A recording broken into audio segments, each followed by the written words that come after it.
ये वही रोड है जिस जगह पे इंदिरा गांधी जी को गोली मारा गया था। ये है राजीव गांधी जी का वो कुर्ता जो वो हत्या के दौरान पहने हुए थे और इनके शरीर के चीथड़े उड़ गए थे, इनको पहचानना मुश्किल था। और ये साड़ी में जो धब्बे धब्बे से दिख रहे हैं, ये कोई धब्बा नहीं है, ये उनका ब्लड है, उनका खून है जो इस देश के लिए बहा है। हेलो दोस्तों, कैसे हो आप लोग? स्वागत है आपका एक और नए ब्लॉग में। मेरा नाम है जाकिर हुसैन और मैं आया हूँ दिल्ली के सफदरजंग में बनाए इंदिरा गांधी मेमोरियल में। ये वही जगह है जिस जगह पे इंदिरा गांधी जी को गोली मारी गई थी। इस म्यूजियम की सैर से आपको इंदिरा गांधी के जीवन की जानकारी के साथ साथ भारत और भारत के विकास के बारे में भी पता चलेगा। और जब इंदिरा गांधी जी प्रधानमंत्री हुआ करती थी उस समय के कार्यकाल को पूरा यहाँ पे दर्शाया गया है। और अंदर जो भी हैं उनके कार्यकाल के टाइम का, उनका कार्यकाल 15 सालों का रहा था। जब वो प्रधानमंत्री थी, वो लगातार 15 सालों तक प्रधानमंत्री थी और उन्हीं के कार्यकाल में जितने भी काम उन्होंने किए थे वो सब यहाँ पे एक न्यूज़पेपर के ज़रिए यहाँ पर दिखाया गया है। और उनसे जुड़ी हुई जो भी उनकी यादें हैं वो यहाँ पर संजो कर रखी गई हैं। तो फिर बने रहिएगा लास्ट तक हमारे साथ। तो फिर चलते हैं म्यूज़ियम के अंदर। और अगर अभी तक आप लोगों ने चैनल को सब्सक्राइब नहीं किया है तो प्लीज़ कर लीजिएगा और वीडियो को लास्ट तक देखिए ताकि फुल इंफॉर्मेशन आपको समझ में आ जाए। और यहाँ पर घूमना बहुत ईजी है, बहुत आसान है, यहाँ पे आप आ सकते हो। अभी मैं आ गया हूँ इंदिरा आवास के अंदर में और यहाँ पे एक बार फिर अंधेरा करके हेडलाइन लिखी हुई है जब उनको गोली मारकर इंदिरा गांधी जी की हत्या की गई थी। और उनकी यहाँ पे एक तस्वीर लगी हुई है और तस्वीर के जस्ट नीचे ही रविंद्रनाथ टैगोर की एल्बम लगी हुई है जो वो अपने कमरे में सजा के रखती थी। यहाँ पे जितनी भी उनकी वस्तुएं रखी गई हैं उनके सामने एक हेडलाइन, एक पेपर रख दिया गया है लिख कर कि वो किस यूज़ में लाती थी। और ये है उनका जो अपने रूम में सजा के रखती थी, ये उनके मेडल्स हैं जो उन्होंने प्राप्त किए थे। तो आगे बढ़ते हैं और उनसे जुड़ी हुई जितनी भी यादें हैं मैं आपको दिखाता हूँ। यहाँ पे वो पत्थर है और उनके कमरे में जो वो सजा के रखती थी, अपने साथ जो स्वेटर बुनती थी, वो तक यहाँ पे रखा हुआ है। अगर बात करें इंदिरा गांधी जी की हत्या का तो 30 अक्टूबर सन 1984 का दिन था। इंदिरा गांधी जी उड़ीसा के भुवनेश्वर में रैली कर रही थी। तभी इंदिरा गांधी अपने पहले से तय स्पीच से, जो उनका तय पहले से स्पीच था, उससे हटकर बोलने लगी कि मैं आज यहाँ हूँ, कल शायद यहाँ ना रहूँ। मुझे चिंता नहीं मैं रहूँ या ना रहूँ, मेरा लंबा जीवन रहा है और मुझे इस बात का गर्व है कि मैंने अपना पूरा जीवन अपने लोगों की सेवा में बिताया है। मैं अपनी आखिरी सांस तक ऐसा करती रहूँगी और जब मैं मरूंगी तो मेरे खून का एक एक कतरा भारत को मजबूत करने में लगेगा। इसके 24 घंटे बाद 31 अक्टूबर सन 1984 के दिन शाम को खबर आती है कि देश की प्रधानमंत्री इंदिरा गांधी नहीं रहीं। इंदिरा गांधी के ही 2 सिख गार्डों ने उनकी गोली मारकर हत्या कर दी। देश के लोग अवाक रह गए। कहा जाता है कि इंदिरा गांधी को अपनी मौत का अनुमान हो गया था। वो अपने डॉक्टर कृष्ण प्रसाद माथुर से अक्सर कहती थी कि किसी दुर्घटना में अचानक उनकी मौत हो जाएगी। उनकी यह बात सच साबित हुई। ये इंदिरा गांधी जी की वो साड़ी है जो उन्होंने हत्या के वक्त पहनी हुई थी और इनके पास बुलेट प्रूफ जैकेट भी था, लेकिन उन्होंने नहीं पहना था इस वक्त, क्योंकि उन्हें यही अपने आवास में ही रहना था। उनको क्या पता था कि कोई सिख गार्ड ही उन्हें गोली मार देगा। और उनका हैंडबैग भी उनके पास था और स्लीपर भी था। तो वो जो हत्या के वक्त जो उनके पास जितना भी सामान था वो इतना ही था। और ये साड़ी में जो धब्बे धब्बे से दिख रहे हैं, ये कोई धब्बा नहीं है, ये उनका ब्लड है, उनका खून है जो इस देश के लिए बहा है।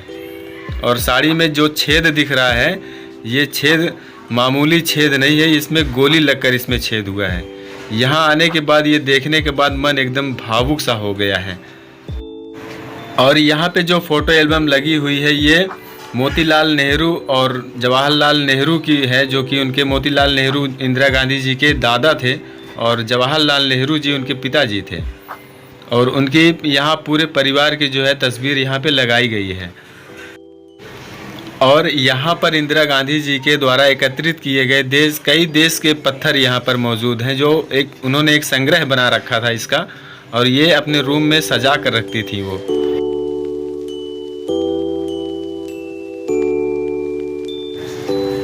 और यहाँ पर इंदिरा गांधी जी का फ़ोटो एल्बम रखा गया है, उनकी घड़ी रखी गई है, उनका चश्मा रखा गया है और वो जो डेली यूज़ में लाती थी सामान वो यहाँ पर रखा गया है।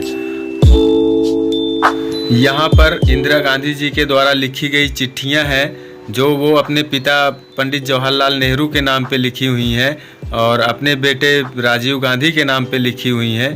आप ध्यान से देख सकते हैं वो अपने पिताजी और महात्मा गांधी जी के नाम पर भी चिट्ठी उन्होंने यहाँ पर लिखा हुआ है।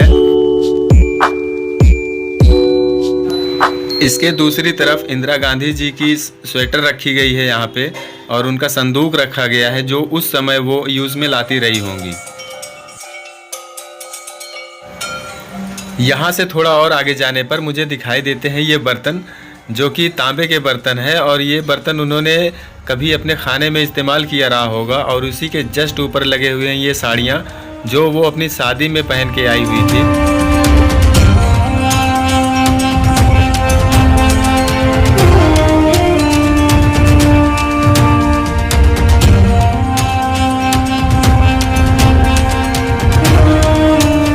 यहाँ पे रखे हुए हैं कुछ मेडल्स उनके और ये मेडल्स खरीदे हुए मेडल्स नहीं है, इनमें वो गुण थे कि इनको वो मेडल दिया गया है। और आज है कि लोग अब आजकल के ऐसे ऐसे राजनेता हैं कि अपनी मार्कशीट दिखाने में भी उनको शर्म आती है, क्योंकि अगर मार्कशीट होगा जब भी तो दिखाएंगे। और यहाँ पे उनकी मार्कशीट, उनकी योग्यता क्या थी वो सब एकदम दर्शाया गया है। आप बराबर सब कुछ देख सकते हैं।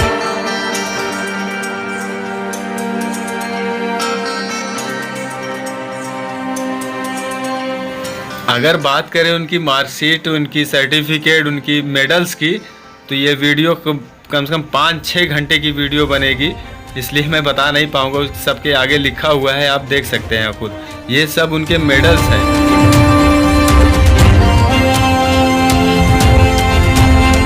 और यहाँ पे जो ये सारे सामान आपको दिख रहे हैं, ये सभी सामान दुनिया भर के अलग अलग देशों द्वारा इंदिरा गांधी जी को भेंट किया गया है ये सब कुछ। और इन सब के आगे जो है नेम प्लेट इसका लगाया गया है कि किस सरकार ने दिया है। जैसे कि ये मूंगे और अन्य पत्थरों से जड़ा हुआ नेपाल सरकार द्वारा इनको भेंट किया गया था इंदिरा गांधी जी को। और यहाँ पे है ये झपटती चील जो चीन सरकार द्वारा इनको भेंट किया गया था। और इसी के थोड़ा सा आगे में रखा हुआ है वियतनाम सरकार द्वारा भेंट किया गया ये तस्तरी।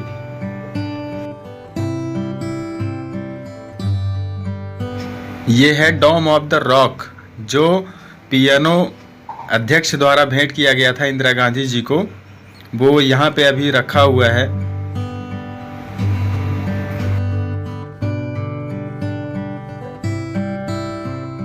अब मैं आ गया हूँ इंदिरा गांधी जी की लाइब्रेरी में और इसी लाइब्रेरी में इंदिरा गांधी जी सुबह का समय बिताती थीं और प्रधानमंत्री कार्यालय से लौटकर भी वो यही उनका प्रिय स्थान था। वो यहीं देर रात तक वे सारे कागजात और फाइलों पर काम किया करती थीं। इसी जगह पर ज़रूरी मसलों पर वह फ़ोन से संवाद करती थी। उनकी राइटिंग टेबल के पीछे रखे काले सफ़ेद फ़ोन पर ही उन्हें ये समाचार मिला था कि उनके नेतृत्व में बांग्लादेश आज़ाद हो गया है। यहाँ उनकी किताबों के बीच महात्मा गांधी, गुरुदेव रविन्द्रनाथ टैगोर और माता पिता कमला नेहरू और जवाहरलाल नेहरू के चित्र हैं। यह मकान का वह हिस्सा है जहां इंदिरा गांधी के सुपुत्र राजीव गांधी लगभग 16 साल तक रहे। यह वह साल थे जिनमें उनकी ज़िंदगी के अनेक महत्वपूर्ण घटनाएं घटी हैं। यहाँ आवास के दिनों में उन्होंने पायलट का प्रशिक्षण पाया और सोनिया से विवाह किया। यहीं उनके बच्चे राहुल और प्रियंका का जन्म हुआ। इसी सुखी घर और संतुष्ट निजी जिंदगी से उनको अपने भाई संजय गांधी की एक विमान दुर्घटना में मृत्यु के बाद राजनीतिक की निर्मम कठोर दुनिया में खींच लिया गया। उनका निवास स्थान तब भी यही था जब उनकी माता इंदिरा की हत्या हुई। उसके बाद देश के नेतृत्व का भार उनके कंधों पर आ गया। फिर आम चुनाव के बाद वह भारत के 6वें और अब तक के सबसे कम उम्र के प्रधानमंत्री बने और अपनी पत्नी एवं बच्चों के साथ 5 रेस कोर्स रोड के आवास में स्थानांतरित हो गए, जो अब भारत के प्रधानमंत्री का अस्थायी निवास बन चुका है। और इस जगह पे राजीव गांधी की वो पुरानी चीज़ें रखी हुई हैं जो वो इस्तेमाल में लाया करते थे। और ये जो पत्थर थे वो दुनिया भर के देशों से अलग अलग देशों से ये इकट्ठे करके यहाँ पे ला के रखे हुए थे। और यहाँ पे उनका कुर्ता रखा गया है, जो वो पहनते थे अपना कुर्ता, उनका कुर्ता भी यहाँ पे रखा गया है। और उनका कंप्यूटर है जो पहले वो इस्तेमाल में लाया करते थे, उनका यहाँ पे स्लीपर भी रखा गया है। उनकी सारी चीज़ें यहाँ रखी हुई हैं, क्योंकि इनको भी बम विस्फोट में उड़ा दिया गया था। इनको भी एक आत्मघाती बम हमले में मारा गया था।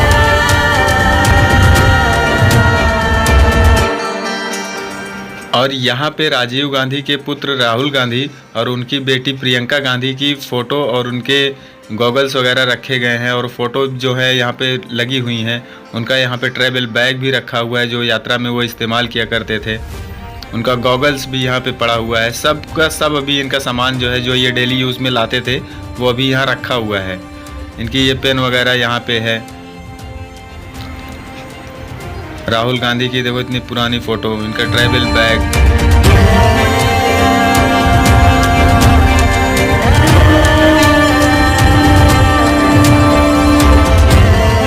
और राजीव गांधी इंदिरा गांधी पुरस्कार से सम्मानित व्यक्ति थे। ये पुरस्कार सबको आसानी से नहीं मिल जाता है। ये वो फ़ोटो है जो एकदम पब्लिक के बीच में चले जाते थे, और शायद यही कारण था इनकी मौत का, जो कि ये पब्लिक के बीच में ही चले जाते थे बिना किसी सिक्योरिटी के ही। और आज यही काम राहुल गांधी भी कर रहे हैं, बिना किसी सिक्योरिटी के ही सीधा पब्लिक में घुस जाते हैं। अगर बात करें राजीव गांधी जी की हत्या का, तो राजीव गांधी जी की हत्या 21 मई 1991 को एक आम चुनाव के दौरान तमिलनाडु के श्री पेदम्बुदूर में हुई एक प्रचार सभा में हुए एक विस्फोट के कारण हुई थी। इस विस्फोट की साजिश लिट्टे ने रची थी और उनकी हत्या की जिम्मेदारी भी उसी ने ले ली थी। उनकी हत्या का देश के राजनीतिक परिदृश्य पे गहरा असर हुआ था। बचे हुए लगभग आधे चुनाव में कांग्रेस की सहानुभूति की लहर मिली, और जिसके बाद 1991 में कांग्रेस किसी तरह से सत्ता वापसी करने में सफल रही। ये है राजीव गांधी जी का वो कुर्ता जो वो हत्या के दौरान पहने हुए थे, और इनके शरीर के चीथड़े उड़ गए थे। इनको पहचानना मुश्किल था। इनके ये जूतों से इनकी पहचान हो सकी कि ये राजीव गांधी जी हैं। इतना तगड़ा विस्फोट था कि उनके शरीर के परखच्चे उड़ गए थे बिल्कुल। सिर्फ इन्हीं जूते और मोजे से इनको पहचाना गया कि ये राजीव गांधी जी हैं। और यहाँ पे एक फ़ोटो लगी हुई है, जो कि ये फ़ोटो देखो राहुल गांधी हैं, जो अपने पिता राजीव गांधी जी की अंतिम संस्कार कर रहे हैं। ये दिल को एकदम से झकझोर देने वाला मंजर है यहाँ पे।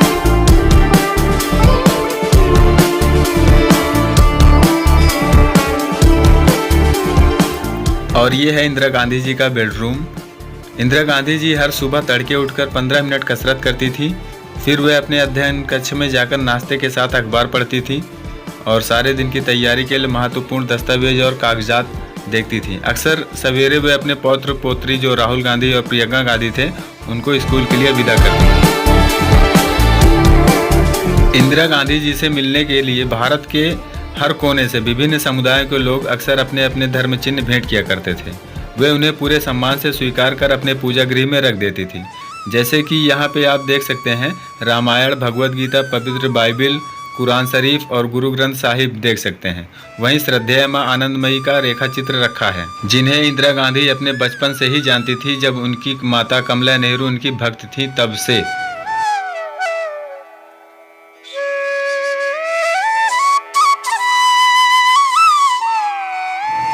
करीने से सजी इस बैठक में इंदिरा गांधी जी सम्मानित विदेशी मेहमानों व अन्य राजनीतिक विभूतियों का स्वागत करती थी, जिनमें मिस्र के राष्ट्रपति नासर व भूटान के नरेश, नेपाल नरेश, मॉरिशस के सर शिवसागर रामगुलाम, ब्रिटेन के मार्गरेट थैचर, श्रीलंका के श्री माव भंडारनायके जैसी हस्तियां शामिल हैं। उनकी सुरुचि और सौंदर्य दृष्टि की छाप यहाँ के सारे साजो सामान में साफ दिखाई पड़ते हैं। कभी कभी पूरा परिवार भी जन्मदिन या किसी और खुशी के मौके पर यहीं एकत्रित होता था। ये उनका डाइनिंग रूम है। अपनी व्यस्त दिनचर्या के बावजूद आमतौर पर इंदिरा गांधी जी इसी मेज पर अपने परिजनों के साथ बैठकर खाना खाती थीं। यहीं पर वे अपने किशोरावस्था में किस्से सुनाती, स्वतंत्रता संग्राम के दिनों को याद करती, रोजमर्रा के अनुभव बांटती, मज़ेदार जगहों और रोचक लोगों के बारे में बात किया करती थी। अब मैं आपको लेकर चलता हूं उनके बलिदान स्थल की ओर। रोज दफ्तर जाने से पहले इंदिरा गांधी अपने घर से अकबर रोड तक पैदल जाती थी, जहां वे भारत के हर कोने, हर वर्ग, हर संप्रदाय से आए उनका इंतजार करते सैकड़ों लोगों से मिलती थी। 31 अक्टूबर 1984 की सुबह लगभग 9:15 बजे भी वे हर दिन की तरह यहाँ से निकली और जब वो संतरी द्वार के पास पहुंची तो 2 सुरक्षा कर्मियों ने उन पर गोलियों की बौछार कर दी। 9:20 पर गोलियों से छलनी उनका पार्थिव शरीर उनकी महान आत्मा से वंचित हो गया था। वो शहीद हो चुकी थी और वो जहाँ पर गिरी थी आज उसे क्रिस्टल ग्लास से ढक दिया गया है। आप देख सकते हैं ये वही रोड है जिस जगह पे इंदिरा गांधी जी को गोली मारा गया था। अब तो मेरा ये मानना है कि ऐसे लेजेंड, ऐसे राजनेता अब हमारे भारत देश को नहीं मिल सकते हैं। आपका क्या मानना है कमेंट करके ज़रूर बताएं। इसी के साथ दीजिए मुझे इजाज़त, और अगर अभी तक आप लोगों ने चैनल को सब्सक्राइब नहीं किया है तो प्लीज़ कर लीजिएगा, और वीडियो कैसी लगी ये कमेंट करके ज़रूर बताइएगा। तो फिर मिलते हैं किसी और नए व्लॉग में, तब तक के लिए जय हिंद, जय भारत।